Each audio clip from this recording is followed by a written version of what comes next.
বন্ধুগণ, গরমকাল মানেই কিন্তু আমের সিজন। আর এই কাঁচা আমের সিজনে একটু আচার না হলে কি চলে? হ্যাঁ বন্ধুগণ, মা আজকে বানাচ্ছে কাঁচা আমের বার্মিশ আচার, যেটা খেতে কিন্তু খুবই টেস্টি। আর এটাকে হেলদিও বলতে পারো, কারণ এটা সম্পূর্ণ তেল ছাড়া। তো চলো দেখে নিই এই বার্মিশ আচার মা কী করে বানাচ্ছে।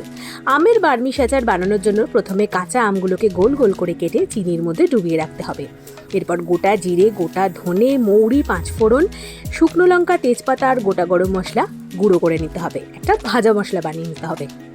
এরপর চিনির মধ্যে ভিজিয়ে রাখা কাঁচা আমগুলোকে তোমাদের দিয়ে দিতে হবে কড়াইয়ের মধ্যে। দেখবে চিনিটা গলে অনেকটা জল হয়ে এসেছে। এরপর এর মধ্যে দিয়ে দিতে হবে পরিমাণ মতো নুন, হলুদ, একটু কালারের জন্য কাশ্মীরি লঙ্কার গুঁড়ো আর চিলি ফ্লেক্স। এই সবগুলো দিয়ে ভালো করে কিন্তু আমগুলোকে নাড়াচাড়া করে নেবে। যখন দেখবে ভালোভাবে ফুটে এসেছে, তখন এর মধ্যে এই ভাজা মশলাটা অ্যাড করে দেবে। ভাজা মশলা দিয়ে ভালো করে নাড়াচাড়া করে 10-15 মিনিটের জন্য ঢেকে রাখবে। ব্যাস, তাহলেই আমাদের কাঁচা আমের বার্মিশ আচার একদম রেডি। বাড়িতে এটা অবশ্যই ট্রাই করবে আর কমেন্টে জানাবে কেমন লাগলো।